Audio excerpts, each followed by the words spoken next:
Okay, so now let's just jump over into kind of where is NDI Medical and what field it's in. So, little, again, multiple choice question, but I'm going to show you the answers right away. And the question I have for us is, I'm in the field of healthcare and medical devices. So, by a show of hands, worldwide sales for combination pharmaceutical and medical devices last year, was it A, $250 billion? Was it B, $500 billion? Was it C, $750 billion? Or, let's just take D, was the ridiculous over $1 trillion. So by a show of hands, worldwide revenue for medical devices and for pharmaceuticals last year, was it $250 billion? Okay. Was it $500 billion? Was it $750 billion? Okay, and was it over $1 trillion? Okay. If you said over $1 trillion, you were right. Okay. Now, the reason I talk to you about this is I want to show you what medical devices represent. Now, medical devices, out of that over $1 trillion, represents 20 to 25% of the annual sales. And I put this slide up here for illustration points. Because as the chart shows, we look over here, although medical devices are only about 20 to 25% of that $1 trillion, the growth curve is huge. Now, it's not just growth in the healthcare area. The growth curve for medical devices exceeds almost all other types of areas. Now, why, as an entrepreneur, is growth important? Anybody? Just why is it, if you're setting this up, why is growth important for an entrepreneur? It's your future. That's where the money is. Absolutely. Future.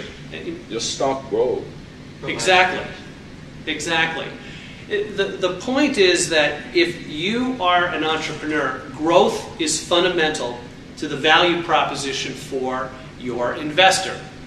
And that investor could be yourselves, it could be anybody who's putting in their time, sweat, and tears into your business.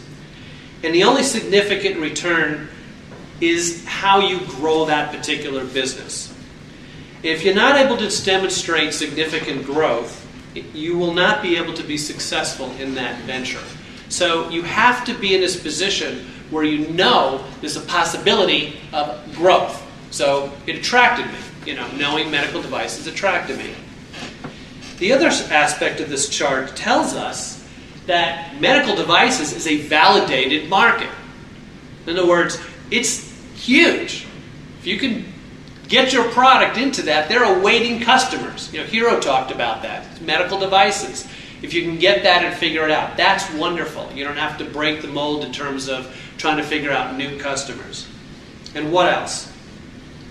The other thing it says, again, is that there are several large mega-cap to mid-cap size companies selling in this area that ultimately, as you as an entrepreneur, may be able to achieve a liquidating event if you sell your company to them. So again, you've got to tell your investors, hey, I'm in a growth field, it's validated, and by the way, we may be able to attract companies either to partner with us, like Hiro talked about in terms of collaboration, or maybe they'll even buy assets or part of you. So this is very, very important. It was really a driving force in the development of NDI Medical. The reason I kind of pound on this is that paying back your investors is why you are in business to a great degree. And almost all entrepreneurs at some point, including myself, forget this particular reason. Why are you in business? It's to pay back your investors. Now, that's whether you're in GE, whether you're running Medtronic, and you're there to help get those shareholders value and to help them make their money back. You're also to get great products out there. You have to be passionate about them. You want to help people. But at some point, you're there because the shareholders are saying, hey, I invested in you and I'm waiting for my return. Okay. So,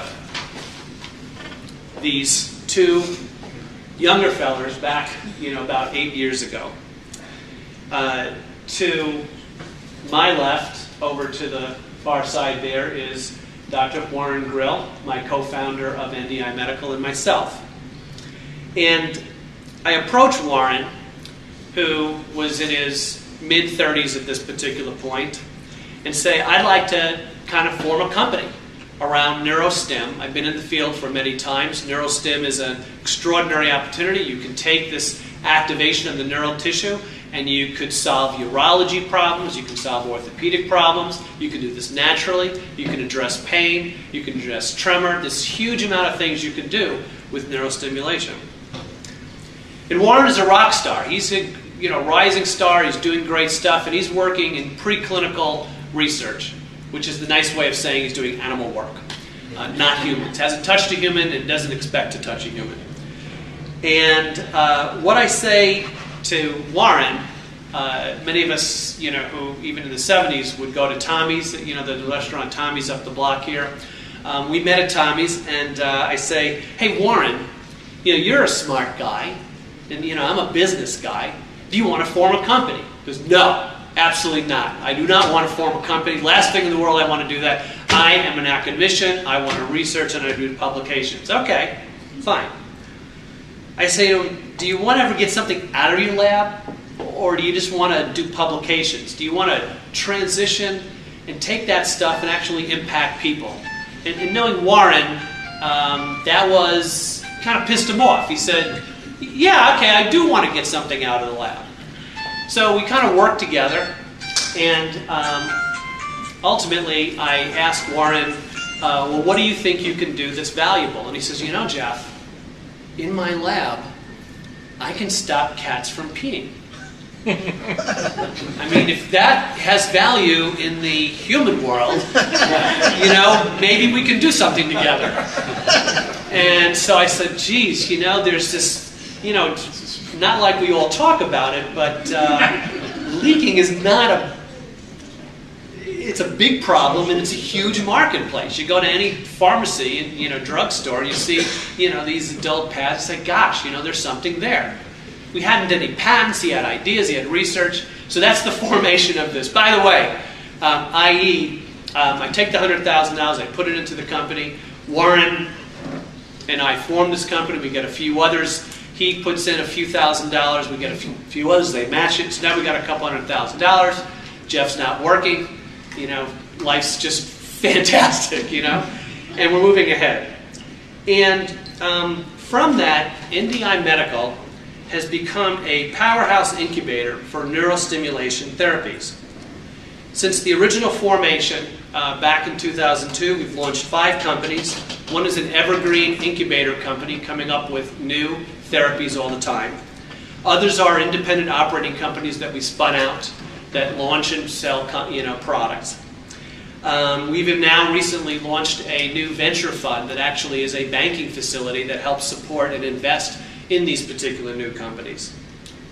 In 2007, we launched our very first company. It was a urology company I mentioned. It actually came to fruition. Patients loved it. And in 2008, we sold that particular company. Now, we were very smart in doing this. We'd gotten a lot of grants. We had no other outside backers. So the fortunate thing is at that point, we had a nice liquidating event, and it was 150 times return on that original investment back in, that $100,000. Do the math. And what we ended up doing is I was able to, not only did that help just Warren and I, but I wrote $1 million or more check to 12 of our executives, investors, and I took $1 million and I gave it to 25 employees, splitting it across them. And it was a very, very wonderful particular point where you actually can pay back your investors for all the hard work you do in trying to get a product out. Now, Warren is still the Chief Scientific Officer. He's a full professor at Duke University, and I'm continuing the leadership at NDI Medical.